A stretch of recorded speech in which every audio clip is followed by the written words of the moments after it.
Le hurlement fut la première chose que je remarquai en m'approchant du complexe isolé. Ce n'était pas comme les loups que j'avais entendus dans les documentaires animaliers. C'était quelque chose de plus profond, quelque chose qui résonnait dans ma cage thoracique et me coupait le souffle. Le deuil possède un son qui transcende les espèces, et je le reconnus immédiatement. La neige craquait sous mes bottes, alors que je parcourais péniblement la dernière ligne droite vers les hautes portes en bois. Le vent de décembre mordait à travers mon manteau, mais je serrais plus fort le paquet dans mes bras, ma chaleur corporelle créant une petite poche de chaleur pour les minuscules corps nichés contre moi. Leur faible gémissement se perdait, presque dans le sifflement du vent qui balayait les étendues sauvages du Montana. « Vous êtes bientôt arrivés », murmurai-je, sans savoir s'ils pouvaient me comprendre, ni même si je le disais pour eux ou pour moi-même. Les paroles de ma grand-mère résonnaient dans mon esprit, alors que mes doigts engourdis cherchaient le heurtoir en fer sur l'imposante porte. Parfois, les êtres brisés se reconnaissent d'une manière que ceux qui sont entiers ne pourraient jamais comprendre. Elle m'avait donné son pendentif en argent le jour de sa mort, un croissant de lune enserrant une petite pierre d'ambre, en me disant que notre famille avait toujours servi de pont entre les mondes. Je n'avais jamais compris ce qu'elle voulait dire jusqu'à il y a 3 jours, quand j'ai trouvé les louveteaux abandonnés dans la forêt près de mon chalet. Le heurtoir me parut incroyablement lourd lorsque je le soulevai, ou peut-être n'était-ce que l'épuisement. 3 jours de nuit blanche à nourrir les petits à la pipette, à regarder leur corps frêle lutter pour survivre. J'avais conduit 2 heures jusqu'au vétérinaire qui m'avait confirmé ce que je soupçonnais déjà. Ce n'étaient pas des louveteaux ordinaires. Son visage avait blêmi en les examinant. « Où avez-vous trouvé ça ?» avait-il demandé, sa voix tombant dans un murmure. « Dans la forêt, derrière ma propriété. Ils appartiennent à la meute de Black Creek, » dit-il, refusant de les toucher davantage. « Rapportez-les. » Bien sûr, j'avais entendu les rumeurs sur le territoire de Black Creek. Tout le monde dans ce coin reculé du Montana les connaissait. Certains disaient que c'était une secte. D'autres murmuraient qu'il s'agissait d'expériences gouvernementales. La vérité était plus étrange. Mais j'avais appris depuis longtemps que lorsque les gens ne peuvent expliquer quelque chose, ils créent des explications qui cadrent avec leur vision du monde. Le bruit du heurtoir frappant le bois fit écho dans la vallée, et les hurlements s'arrêtèrent brusquement. Le silence qui suivit fut d'une certaine manière encore plus terrifiant. J'avalais difficilement ma salive, soudain consciente de l'image que je devais renvoyer. Une femme échevelée, les cheveux blonds s'échappant d'un chignon mal fait, debout seule devant leur porte, sans invitation et importune. Des minutes passèrent. Le vent se leva et la neige recommença à tomber, saupoudrant mes épaules et mes cheveux.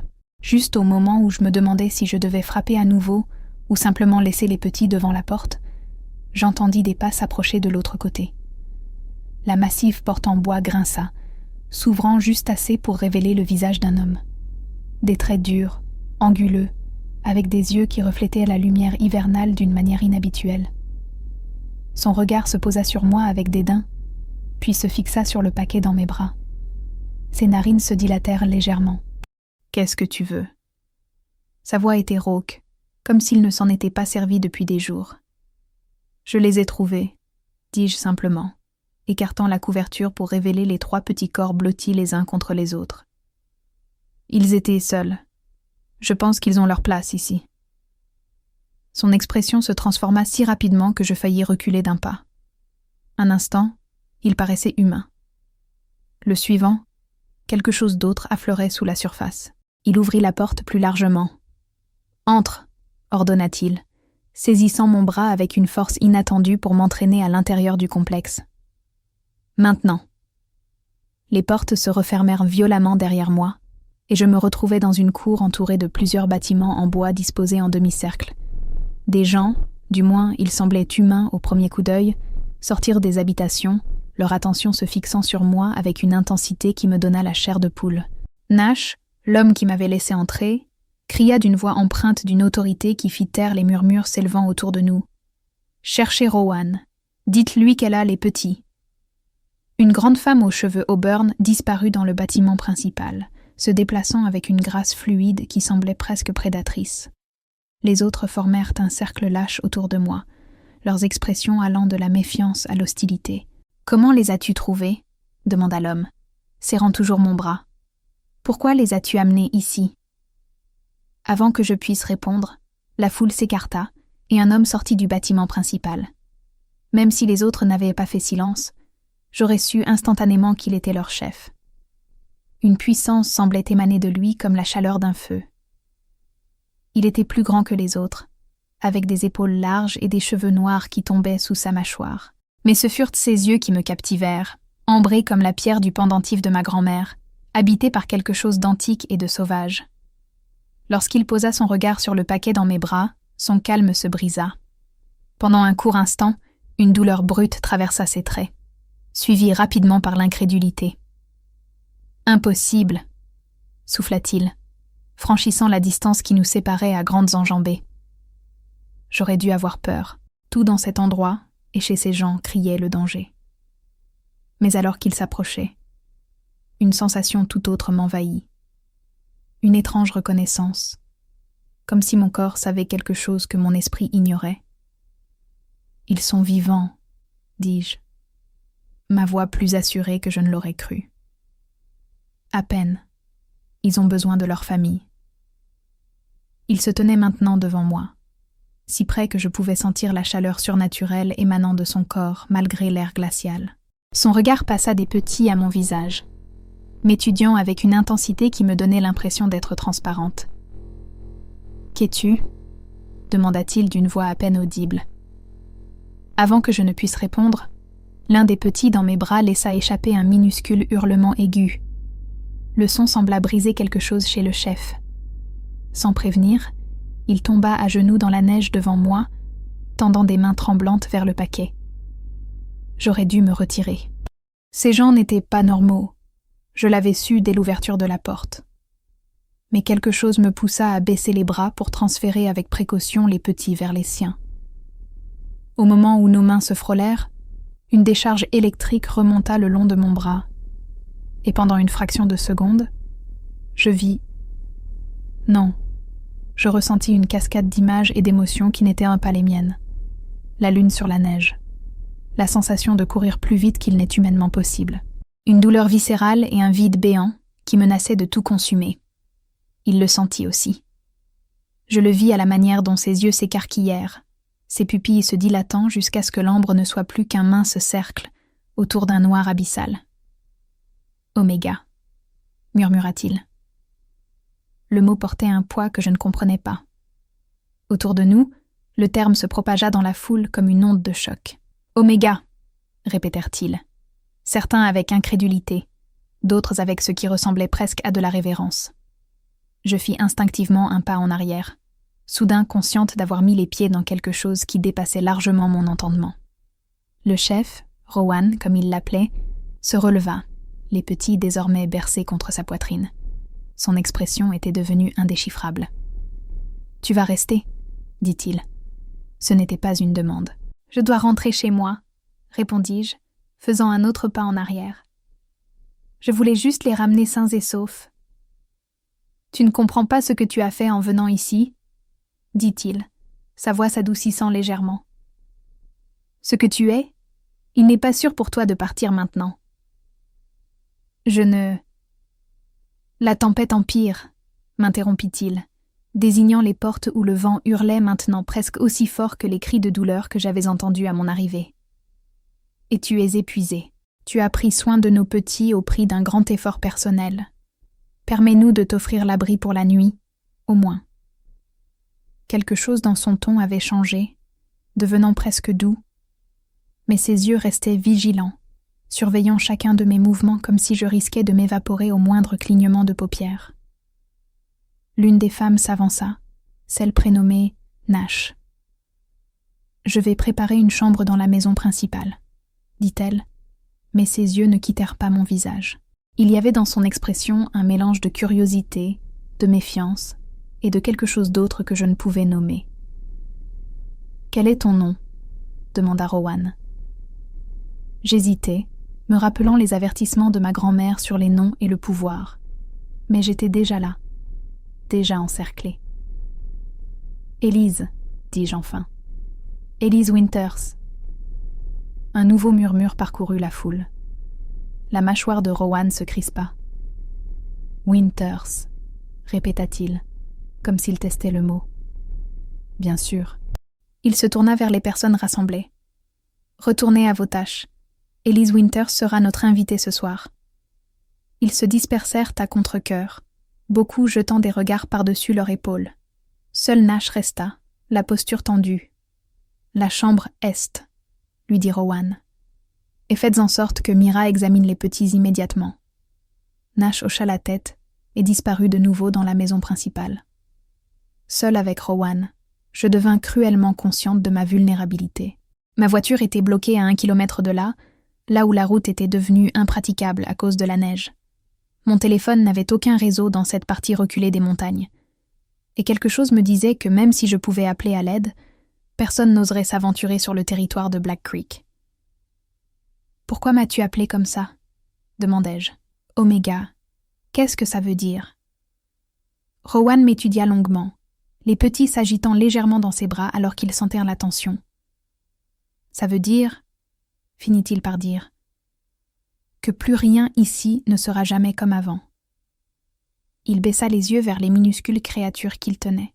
« Pour aucun d'entre nous. » Une rafale de vent ouvrit la porte principale, envoyant un tourbillon de flocons autour de nous. Pendant un instant, le monde sembla se réduire à nous deux, debout dans ce tableau étrange, le chef puissant, tenant les petits vulnérables et moi, soudain consciente de me tenir sur un seuil que je ne pourrais jamais franchir en sens inverse. « Viens à l'intérieur, Elise Winters », dit Rowan se tournant vers la maison.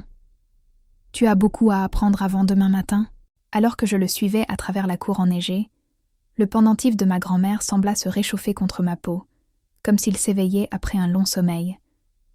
Je le touchai à travers mon manteau, me rappelant ses dernières paroles. « Le moment venu, fais confiance à ce que tu ressens, pas à ce que tu vois. » Je n'avais pas compris alors. Je n'étais pas sûre de comprendre maintenant. Mais alors que la porte de la maison se refermait derrière nous, m'enfermant dans ce nouveau monde étrange, je sus avec une certitude absolue que ma vie ne serait plus jamais la même. L'intérieur de la maison principale était étonnamment chaleureux, tant par la température que par l'esthétique. J'avais imaginé quelque chose de primitif, peut-être des peaux de bêtes et des meubles grossièrement taillés, mais je me trouvais au contraire dans une vaste salle de séjour, au haut plafond en bois et au mobilier moderne. Une cheminée massive en pierre dominait un pan de mur, ses flammes jetant des ombres dansantes sur le plancher de bois poli. « Par ici », dit Rowan, me guidant devant des regards curieux qui suivaient notre progression. Les petits s'étaient calmés contre lui, leur corps minuscule se soulevant à chaque respiration. Je ressentis un pincement inattendu en les regardant, un mélange de soulagement et d'un étrange vide, comme si mes bras regrettaient déjà leur poids. Nous entrâmes dans une pièce qui semblait être une sorte d'infirmerie. Des surfaces propres, des armoires de fournitures et une table d'examen au centre. Une femme aux cheveux sombres striés d'argent leva les yeux à notre entrée, s'étonnant à la vue du paquet dans les bras de Rowan. « Impossible », murmura-t-elle, faisant écho à la réaction initiale de Rowan. « Examine-les », ordonna Rowan, déposant délicatement les petits sur la table. « Élise s'en est occupée pendant 3 jours. » La femme, Mira je présume, me lança un regard pénétrant avant de se concentrer sur les louveteaux. Ses mains bougeaient avec une efficacité rodée. J'observais depuis le pas de la porte, me sentant soudain comme une intruse dans un moment profondément privé. « Comment avez-vous réussi à les garder en vie ?» demanda Mira sans lever les yeux, sa voix clinique mais teintée d'un respect réticent. Des tétées à la pipette toutes les 2 heures, des compresses chaudes, la chaleur corporelle. J'hésitais. L'instinct, surtout. À ces mots, ses mains s'immobilisèrent un instant, et elle échangea un regard indéchiffrable avec Rowan. « Ils sont déshydratés, mais stables », finit-elle par déclarer. « La plus petite m'inquiète. Son rythme cardiaque est irrégulier. » Ses doigts effleurèrent la chétive de la portée, dont les oreilles à pointe blanche frémirent à son contact. « Ils ont besoin du lait de leur mère, mais... » Elle ne finit pas sa phrase. Elle n'en avait pas besoin. La douleur qui imprégnait cet endroit me disait tout ce que j'avais besoin de savoir sur la mère des petits. Nous avons la préparation de la dernière fois, dit Rowan, la voix serrée. La dernière fois, nous avions Lena, répondit Mira, avec une pointe de dureté qui fit contracter la mâchoire de Rowan. Et ça n'a pas suffi. Le nom resta suspendu dans l'air, chargé d'une histoire pesante. Je remuais, mal à l'aise d'être témoin de cet échange. « Alors, que suggères-tu » demanda Rowan avec une pointe de frustration. Le regard de Mira se tourna vers moi, évaluatif. « Elle !» dit-elle simplement.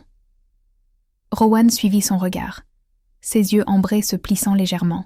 « Explique. » Elle les a maintenus en vie tout ce temps, et elle est... Mira hésita, choisissant ses mots avec soin. Ce qu'elle est, cela pourrait suffire. Nous ne savons pas ce qu'elle est, répliqua Rowan, parlant de moi comme si je n'étais pas là. Pas avec certitude. Je suis juste devant vous, dis-je, l'agacement prenant enfin le dessus sur ma prudence. Et je n'ai aucune idée de ce dont vous parlez. Tous deux se tournèrent vers moi avec des expressions si similaires que, dans un autre contexte, j'aurais pu en rire. Au lieu de cela, je croisai les bras, soutenant leur regard malgré l'inquiétude qui me gagnait. « Qu'as-tu ressenti » demanda brusquement Mira. « Quand tu as trouvé les petits, qu'as-tu ressenti » La question me prit au dépourvu. Je m'attendais à des interrogatoires sur la localisation ou à des accusations de violation de propriété. Pas à ça. J'ai ressenti...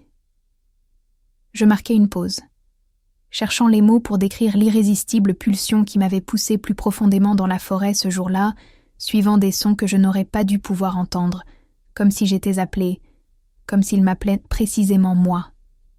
Mira hocha la tête comme si je venais de confirmer quelque chose. « Et quand tu les as touchés ?» ?»« Le calme, dis-je, me rappelant l'étrange paix qui m'avait envahi quand j'avais recueilli les petits gémissants dans mon manteau, comme une pièce de puzzle s'emboîtant parfaitement. Rowan émit un son grave au fond de sa gorge. Pas tout à fait humaine. Ses mains se crispèrent, et pendant un instant, quelque chose bougea sous sa peau, trop vite pour que je puisse l'analyser. « Ça n'a pas de sens, » dit-il à Mira. « Une oméga humaine, ce n'est jamais arrivé auparavant. Bien des choses qui n'étaient jamais arrivées se produisent en ce moment, » répondit Mira de manière énigmatique. Elle se tourna de nouveau vers les petits. Quoi qu'elle soit, ces petits réagissent à elle, et c'est tout ce qui compte pour l'instant. Avant que quiconque ne puisse ajouter quoi que ce soit, Nash apparut dans l'embrasure de la porte. « La chambre est prête !» annonça-t-elle, avant d'ajouter plus hésitante. « Et les autres posent des questions. »« Ils attendront, » dit Rowan sèchement. Il se tourna vers moi. « Tu as besoin de repos. Nous parlerons demain. »« J'ai besoin de réponses maintenant, » répliquai-je, surprise par ma propre audace. « Vous m'avez appelé Oméga 2 fois. Vous avez parlé de moi comme si j'étais je ne sais quoi. Je mérite de savoir ce qui se passe. » Une lueur de respect brilla dans ses yeux. « C'est vrai, » admit-il après un moment. « Mais pas ici. » Il regarda les petits. « Mira, prépare la formule. Je reviens bientôt. » Il me fit signe de le suivre. Au moment de partir, je ressentis un tiraillement soudain, comme un fil invisible me reliant au petit corps sur la table d'examen. J'hésitais, les regardant une dernière fois. « Ils seront là à ton retour, » dit Mira, d'une voix plus douce. « Ils sont imprégnés de toi. Ce lien ne se brise pas facilement. » Imprégné, le mot me fit frissonner. Quoi que j'aie découvert, quoi que soient ces gens, j'étais déjà impliquée d'une manière qui m'échappait. Je suivis Rowan à travers la maison jusqu'à un petit bureau tapissé de livres. Il ferma la porte derrière nous, puis versa 2 verres d'un liquide ambré depuis une carafe en cristal. « Bois », dit-il en m'en tendant un. « Ça aide, pourquoi ?» demandai-je en acceptant le verre avec prudence. « Pour ce que tu t'apprêtes à apprendre. » Il prit place dans un fauteuil en cuir, m'indiquant de m'asseoir en face de lui. « Que sais-tu des loups, Elise Winters ?» La question paraissait incongrue après tout ce qui s'était passé. « Les bases. Ce sont des animaux de meute, des super-prédateurs, en danger dans beaucoup de régions.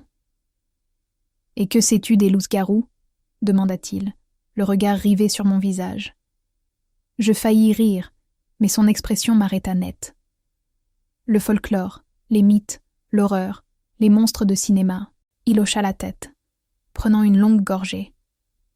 Et si je te disais que la vérité se situe entre ces choses, que nous ne sommes ni les loups de la nature, ni les monstres de l'imaginaire humain, mais une espèce qui a évolué aux côtés de l'humanité pendant des millénaires. Ma gorge devint sèche. Je dirais que c'est impossible. Il y a 3 jours, tu as trouvé des louveteaux qui auraient dû mourir sans leur mère. Pourtant, quelque chose t'a appelé vers eux. Quelque chose t'a donné le savoir nécessaire pour les garder en vie. Est-ce aussi impossible ? Je fixai mon verre intact. Des souvenirs défilèrent dans mon esprit. Ces sensations étranges que j'avais eues toute ma vie. La manière dont les animaux venaient toujours vers moi. Les enseignements cryptiques de ma grand-mère sur la singularité de notre famille. « Qu'es-tu en train de me dire ?» demandai-je, bien qu'une partie de moi connaisse déjà la réponse. « La meute de Black Creek n'est pas humaine, Élise. Pas entièrement. Nous portons la lignée du loup et de l'homme, un héritage transmis depuis des générations. Ce que les humains appelleraient des loups-garous, bien que ce terme simplifie grossièrement ce que nous sommes. » Il disait cela avec un tel détachement, comme s'il m'annonçait qu'il allait pleuvoir demain. J'aurais dû rire, j'aurais dû poser mon verre et partir. Mais les petits dans l'autre pièce, la douleur ambiante, l'électricité ressentie au contact de sa main, tout cela se cristallisait en une vérité indéniable. Et moi, qu'est-ce que je suis ? demandai-je dans un murmure. Rowan se pencha en avant, ses yeux ambrés reflétant la lueur du feu. Dans les meutes de loups, il y a une hiérarchie. Les alphas dirigent, les bêtas font respecter l'ordre, mais les omégas... Il marqua une pause, cherchant ses mots. Les omégas sont rares, spéciaux. Ils sont le cœur de la meute. Des empathes qui ressentent les émotions des autres, qui guérissent, nourrissent et apportent l'équilibre. « Mais je suis humaine, protestai-je. Tu l'as dit toi-même. Une oméga humaine n'a jamais existé. Ta lignée n'est pas aussi humaine que tu le crois. » Son regard descendit vers le pendentif à mon cou. La famille Winters a toujours vécu aux frontières. Pas tout à fait humaine, pas tout à fait comme nous. Des sensibles, disent certains, capables de percevoir le monde surnaturel sans en faire pleinement partie. Le visage de ma grand-mère me revint à l'esprit. Ses leçons bizarres sur la lune, les herbes qu'elle ne cueillait qu'à certains moments. Sa façon de toujours savoir quand un animal souffrait. Ce n'est pas réel, dis-je. Mais les mots sonnaient faux.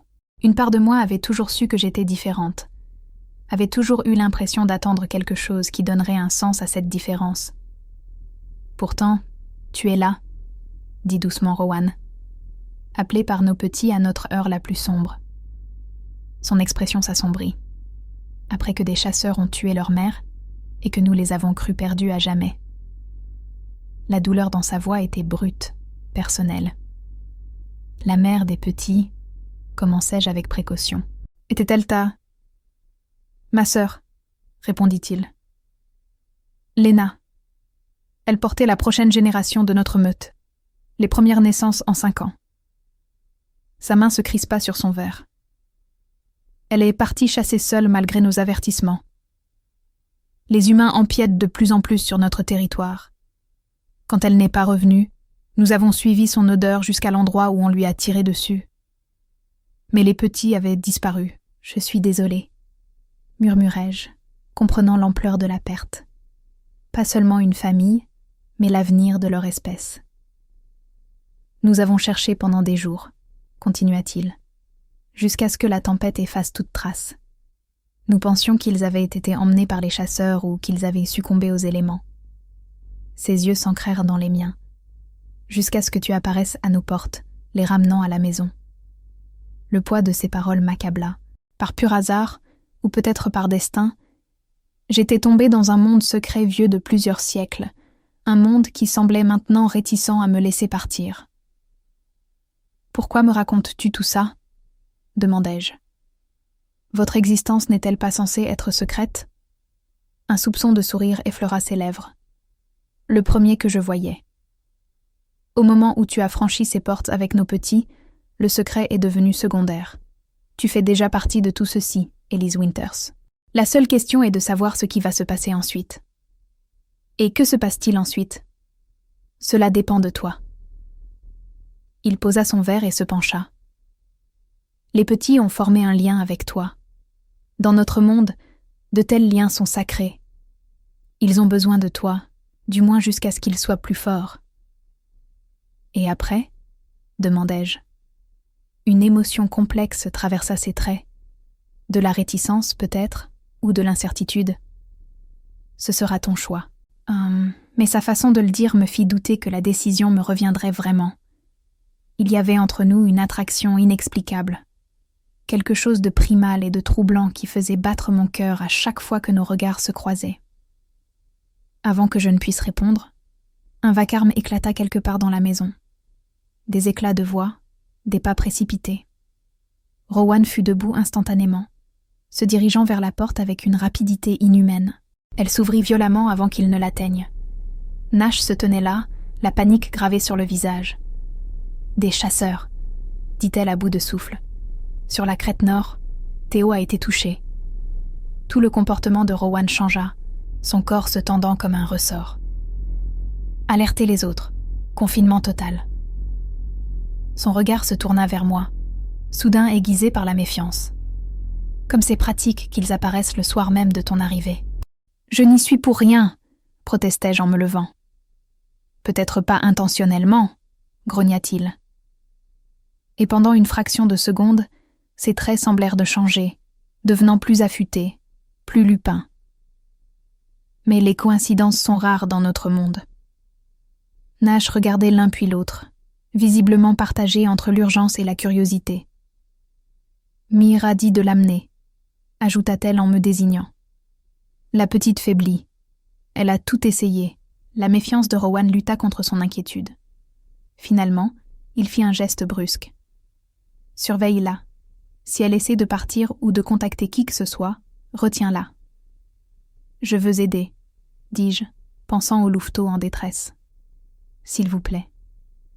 Quelque chose dans ma voix dut le toucher, car son expression s'adoucit légèrement. Alors, prouve tes paroles par des actes, Oméga. Le titre tomba de ses lèvres comme un défi. Sauve ce qui reste de ma famille. Alors que Nash me ramenait vers l'infirmerie, j'entendais la meute se mobiliser, les portes claquer, les voix criant des positions et des stratégies. La maison calme s'était transformée en une forteresse se préparant au siège. Tout cela à cause de chasseurs qui leur avaient déjà trop pris. Je pensais aux petits, si vulnérables et ignorants du danger, à la plus petite luttant pour sa vie, à ce lien étrange ressenti dès que je les avais trouvés dans la neige. « Fais confiance à ce que tu ressens, pas à ce que tu vois », avait dit ma grand-mère. En cet instant, je ressentais de la peur, mais sous cette peur se trouvait quelque chose de plus fort, une détermination d'une intensité surprenante. Ces gens n'étaient peut-être pas humains, mais la douleur dans les yeux de Rowan en parlant de sa sœur, la fureur protectrice émanant de chaque membre de la meute, ces émotions étaient profondément humaines. Et les minuscules vies qui m'attendaient à l'infirmerie avaient besoin de moi, que j'en comprenne la raison ou non. Quoi qu'il arrive, quoi que je sois vraiment, je ne pouvais pas me détourner de cet appel, même si cela signifiait ne jamais pouvoir retourner à ma vie d'avant. L'infirmerie était en pleine effervescence quand Nash m'y introduisit. Mira se penchait sur la plus petite, ses gestes de plus en plus désespérés, alors que la respiration de la créature devenait laborieuse. Les deux autres petits gémissaient, sentant la détresse de leur sœur. « Son cœur lâche », dit Mira sans lever les yeux. La formule ne suffit pas. Je m'approchai de la table d'examen, ignorant le regard d'avertissement de Nash. La chétive ne bougeait presque plus, son petit corps tremblant à chaque inspiration superficielle. « Que puis-je faire ?» demandai-je, réprimant la vague d'émotion qui me serrait la gorge. Mira leva enfin les yeux, son expression mêlant résignation et espoir. « Tiens-la, si tu es vraiment ce que Rowan croit, ta seule présence pourrait la fortifier. » Je pris la petite en détresse, la berçant contre ma poitrine. Elle semblait incroyablement petite et fragile, son rythme cardiaque n'étant qu'un faible battement contre ma paume. Par instinct, je plaçai ma main sur le pendentif de ma grand-mère, puis pressai l'argent chaud contre le corps du louveteau. « Batte-toi » murmurai-je en fermant les yeux. « S'il te plaît, batte-toi. » Quelque chose d'étrange se produisit alors. Une chaleur se propagea du pendentif à mes doigts, puis dans le petit corps que je tenais. La pièce sembla s'effacer, et dans mon esprit, je vis des fils de lumière me reliant à chaque petit, des filaments dorés pulsant d'énergie vitale. Le fil menant à la chétive s'estompait, devenant d'un ambre terne. Sans comprendre comment je savais quoi faire, j'imaginais ma propre énergie couler à travers cette connexion, la renforçant, l'illuminant. Je ressentis un tiraillement en moi, comme si quelque chose était puisé au plus profond de mon être. La petite dans mes bras prit soudain une inspiration plus profonde, puis une autre. Son rythme se stabilise, dit Mira, l'émerveillement perçant sa voix clinique. Qu'as-tu fait ? J'ouvris les yeux, me sentant étrangement étourdi. Je ne sais pas. Je voulais juste qu'elle vive. Mira échangea un regard éloquent avec Nash. Énergie d'Oméga, dit-elle doucement, comme dans les vieilles légendes. La petite s'agita contre moi, ouvrant la bouche dans un bâillement qui révéla des gencives roses et une langue miniature. Un soulagement si intense m'envahit que mes genoux faillirent se dérober. « Tu devrais t'asseoir », dit Nash, sa méfiance initiale s'atténuant tandis qu'elle me guidait vers une chaise. Donner de l'énergie est épuisant, surtout la première fois. Je m'affalai avec gratitude, tenant toujours le louveteau. Est-ce qu'elle va s'en sortir maintenant ? Grâce à toi, elle a une chance, répondit Mira en vérifiant les deux autres. Ils l'ont tous. Un tumulte à l'avant de la maison interrompit ce moment de répit. Des cris, des pas lourds. Nash se tendit, sa main se portant instinctivement à sa hanche, où je remarquai avec effroi qu'elle portait un couteau. La porte s'ouvrit brusquement, et deux hommes que je n'avais pas encore vus entrèrent, soutenant un troisième. Le sang imbibait sa chemise, son visage était livide de douleur. Mira dégagea immédiatement une seconde table d'examen.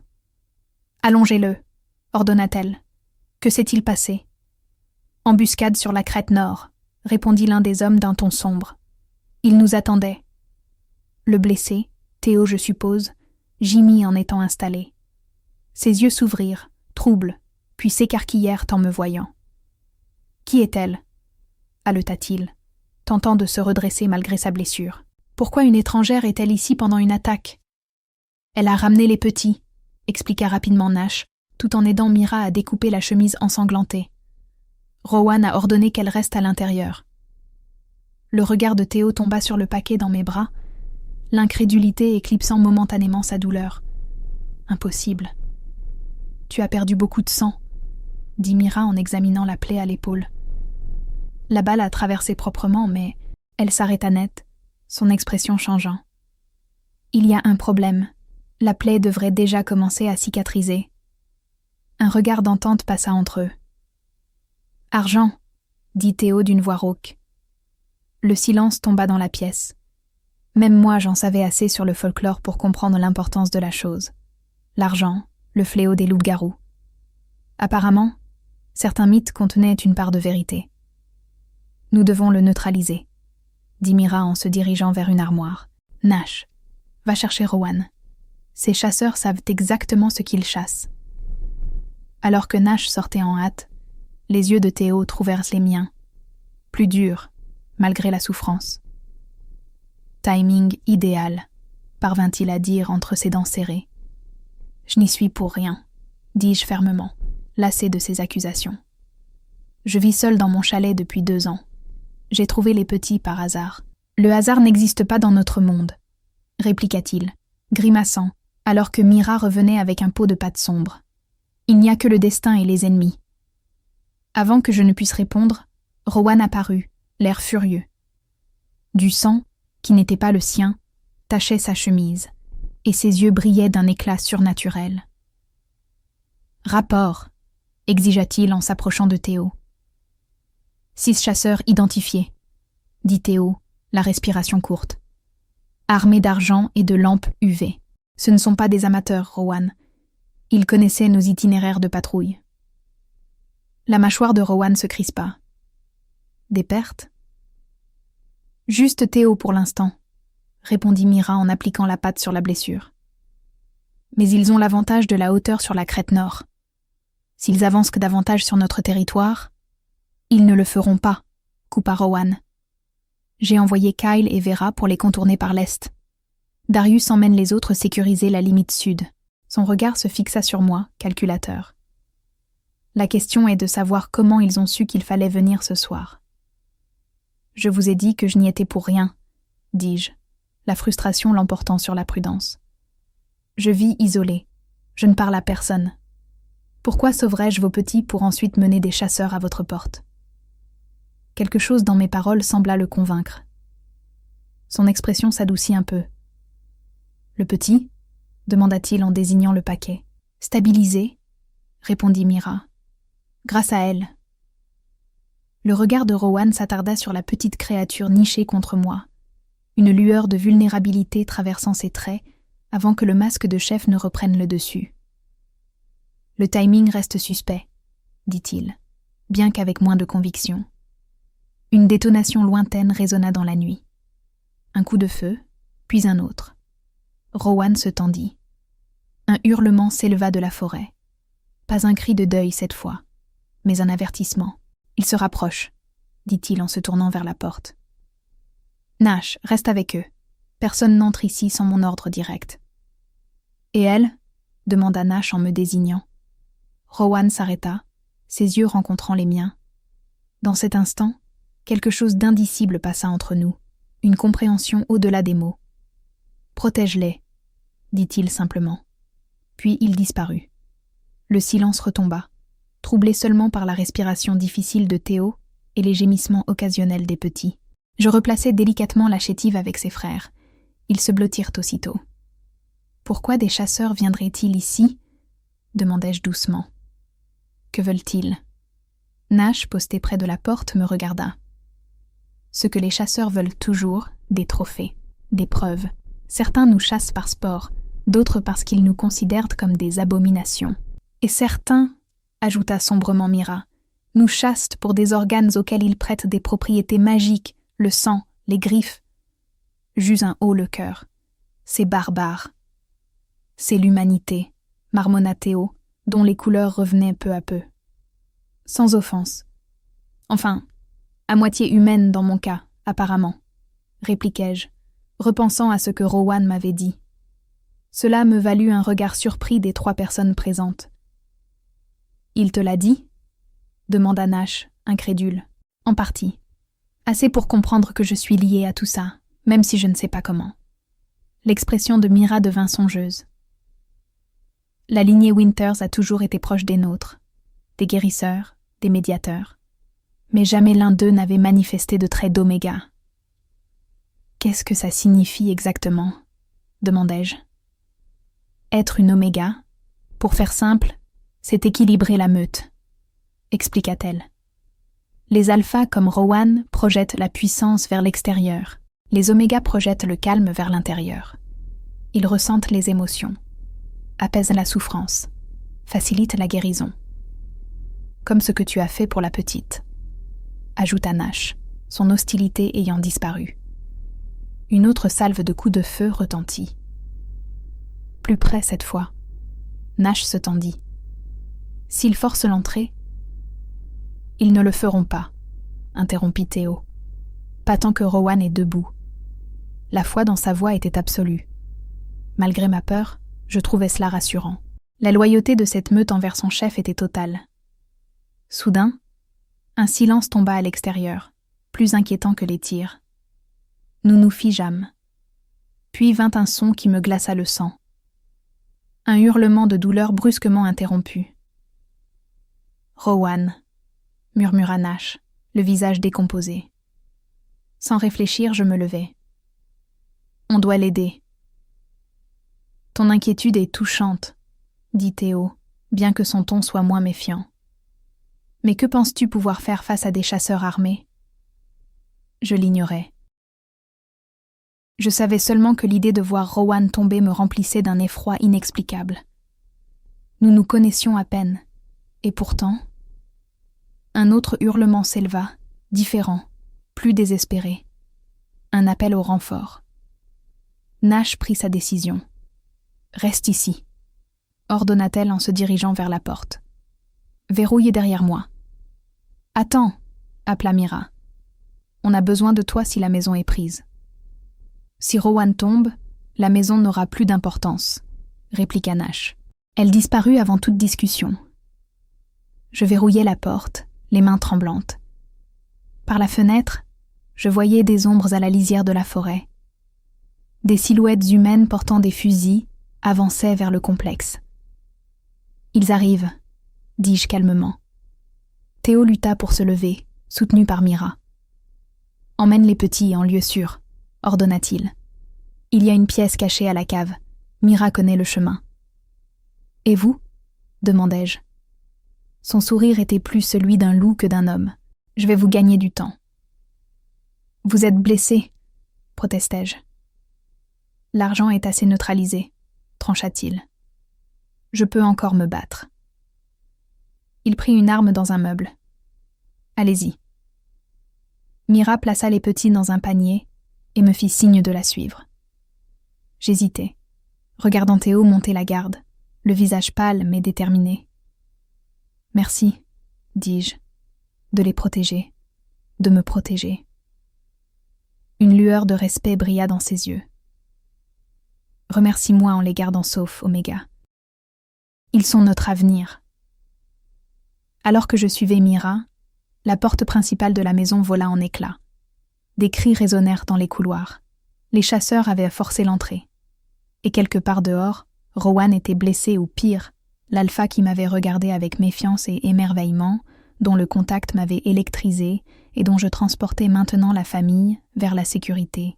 En cet instant, je sus que je ferais tout pour protéger ces petits et aider cette meute qui commençait déjà à me sembler être la mienne. Les marches de la cave grincèrent sous nos pas. Mira se précipita vers le mur du fond, poussant ce qui semblait être de la pierre solide. Une section bascula, révélant une petite pièce cachée. « À l'intérieur », pressa-t-elle. L'espace était à peine suffisant pour deux. Une lanterne éclairait faiblement les murs sans fenêtre. Les bruits du dessus devinrent étouffés, mais restaient audibles. On entendait des grognements inhumains. « La meute se transforme », expliqua Mira. « En cas de menace, nos formes de loups offrent un avantage. » Les petits s'agitaient. Je caressai la tête de la chétive qui se calma aussitôt. « Depuis combien de temps votre meute est-elle ici ?» demandai-je, cherchant à nous distraire. « Depuis des générations », répondit Mira. « L'arrière-grand-père de Rowan a établi ce territoire dans les années 20, après que des chasseurs nous ont chassés du Canada. »« Ça ne s'arrête donc jamais, » dis-je doucement. « Ce cycle de persécution. » Les yeux de Mira rencontrèrent les miens, reflétant une lassitude séculaire. Certains humains craignent ce qu'ils ne comprennent pas. Mais il y a toujours eu des humains pour nous protéger aussi. Des esprits parents. Comme mes ancêtres ? Demandai-je. Elle hocha la tête. La famille Winters partage ces montagnes avec nous depuis presque aussi longtemps. Ta grand-mère était une amie de confiance. Elle était notre guérisseuse, notre sage-femme. Elle a mis Rowan au monde lui-même lors du pire blizzard en 50 ans. Je la fixais, essayant de concilier ces informations avec la grand-mère que j'avais connue. Ces leçons cryptiques m'avaient préparé à quelque chose que je n'aurais pu imaginer. Un fracas violent au-dessus nous fit sursauter. Les petits gémirent. Je les serrai contre moi. « S'ils nous trouvent ici, ils ne nous trouveront pas », affirma Mira. « La meute mourrait plutôt que de révéler cet endroit. »« Et Rowan ?» demandai-je, la question m'échappant. Mira m'étudia avec curiosité. « Tu t'inquiètes pour lui malgré sa méfiance. »« Je m'inquiète pour vous tous, » répondis-je, même si je ne pouvais nier l'angoisse particulière qui me tordait le ventre en pensant à lui. Soudain, Des bruits de pas lourds résonnèrent au-dessus de nous, dans la cave. Des chasseurs. Ils avaient passé Théo. Mira éteignit la lanterne. Je me recroquevillai autour du panier, mon cœur battant si fort que je craignais qu'ils nous trahissent. « Il n'y a rien ici », dit une voix rauque juste au-dessus. « Juste du stockage. » Une autre voix répondit. « L'alpha a dit qu'il y avait des petits. Ils doivent les cacher quelque part. » Mon esprit s'emballa. « Ah, elle a pu mentir, » dit la première voix. « Non, elle disait la vérité. Tu as vu comment elle a réagi quand Reynolds a menacé de les vivisecter. C'est là que le mâle alpha est devenu dingue. » La nausée me gagna. Ce n'étaient pas que des chasseurs. C'étaient des tortionnaires. « J'arrive toujours pas à croire qu'elle soit humaine, » poursuivit la voix. « Travailler avec ces monstres. Syndrome de Stockholm, sans doute. De toute façon, elle parlera quand Reynolds en aura fini avec elle. » Une réalisation glaciale m'envahit. Ils ne parlaient pas d'une louve alpha. Ils parlèrent de Nash. Ils l'avaient capturé. Les pas s'éloignèrent. Mira me serra la main. « On doit bouger », chuchota-t-elle. « Il y a un tunnel vers la forêt. » Soudain, la porte cachée s'ouvrit, nous inondant de lumière. Je m'attendais à voir des fusils, mais c'était Théo, ensanglanté. « On doit partir », dit-il sans préambule. Ils ont capturé Nash et Kyle. Rowan les retient à l'entrée nord, mais ils sont trop nombreux. Ils ont des filets d'argent, des fléchettes d'aconie. Ils veulent les petits. « Pourquoi faire ?» demandai-je, horrifié. L'expression de Théo s'assombrit. Les louveteaux de sang pur sont rares. Leurs organes se vendent cher sur certains marchés noirs, pour des propriétés régénératrices. La cruauté gratuite me coupa le souffle. « Je ne laisserai pas faire ça, » dis-je d'un ton d'acier. Théo me regarda comme s'il me voyait pour la première fois. « Alors, suis-moi. »« Et les autres ?» demanda Mira. « Rowan a ordonné que vous sortiez, coûte que coûte. »« Non, » dis-je fermement. « On ne peut pas les abandonner. »« Ce n'est pas une négociation, » grogna Théo. « Et je ne fais pas partie de votre meute pour obéir aveuglément. » répliquai-je. Ces chasseurs veulent les petits. Si on les emmène assez loin, ils nous suivront peut-être et laisseront les autres tranquilles. Ou ils tueront tout le monde ici avant de nous traquer, contra Théo. Assez, intervint Mira. Élise, que suggères-tu? Je pris une inspiration. Vous dites que je suis une oméga, que je peux projeter le calme. Et si je l'utilisais sur les chasseurs? Théo ricana. Tu viens de découvrir ce que tu es et tu veux contrôler l'esprit de chasseurs armés? Pas les contrôler, rectifiai-je. Les distraire, les troubler. Ma grand-mère m'a appris des techniques pendant des années. Je pensais que c'était de l'excentricité, mais c'était peut-être une préparation. Je touchai mon pendentif. Ça a du pouvoir. Je l'ai senti. Mira et Théo échangèrent un regard. C'est trop dangereux, dit Mira. Tu pourrais t'épuiser complètement. Et si je ne fais rien, des gens qui m'ont protégé vont mourir, répondis-je. Un fracas au-dessus mit fin au débat. Ils passent à travers le plancher, murmura Mira. Théo trancha. Donne les petits à Mira. Maintenant. Je lui confiai le panier, le cœur serré. Mira, emmène-les au vieux pavillon de chasse, ordonna Théo. Il se tourna vers moi, les yeux brillants d'une lueur inhumaine. Reste derrière moi. Si je te dis de courir, tu cours, compris? Je hochai la tête, serrant mon pendentif. Concentre-toi sur l'intérieur, puis projette vers l'extérieur, me répétai-je. Nous remontâmes. La scène dans le grand salon était cauchemardesque. Meubles brisés, vitres éclatées, sang sur le sol. Des hommes en tenue tactique faisaient face à des créatures entre l'homme et le loup. Et au centre, il y avait Rowan. Magnifique et terrifiant, sous une forme presque entièrement lupine, il retenait 3 chasseurs à lui seul. Ses yeux ambrés brûlaient de défi. Nos regards se croisèrent, et je ressentis une décharge de rage, de peur et une protection absolue. Un chasseur braqua son fusil sur le dos de Rowan. Je hurlai un avertissement et saisis mon pendentif. Tout se passa en un instant. Le pendentif devint brûlant. L'énergie jaillit de moi, brute. Tous les humains dans la pièce chancelèrent, se tenant la tête comme frappés par une tempête émotionnelle écrasante. Le vent tourna. La meute, coordonnée, désarma les chasseurs désorientés. Je tombai à genoux, vidé. Dans un voile, je vis Rowan reprendre forme humaine et courir vers moi. « Élise, qu'as-tu fait ?» Je tentai de répondre, mais l'obscurité m'emporta. La dernière chose que je sentis fut ses bras puissants me rattrapant et sa voix murmurant. « Tiens bon, Oméga. Tiens bon. » Quand je me réveillai, 3 jours avaient passé. Rowan était à mon chevet. Il m'apprit que les petits étaient saufs, que Nash et Théo étaient en vie grâce à moi. « Ce que tu as fait, c'était le miroir d'Oméga, mais utilisé comme une arme, » m'expliqua-t-il avec une pointe de respect. Il m'annonça que le conseil des autres meutes voulait me rencontrer. Une Oméga humaine était un événement sans précédent. Plus tard, Mira m'apporta les petits. Je les nommai. Luna pour la petite chétive, Ash et Wilder pour les mâles. Rowan me demanda de rester, de devenir leur Oméga. « Je ne peux pas retourner à ma vie d'avant, » lui dis-je.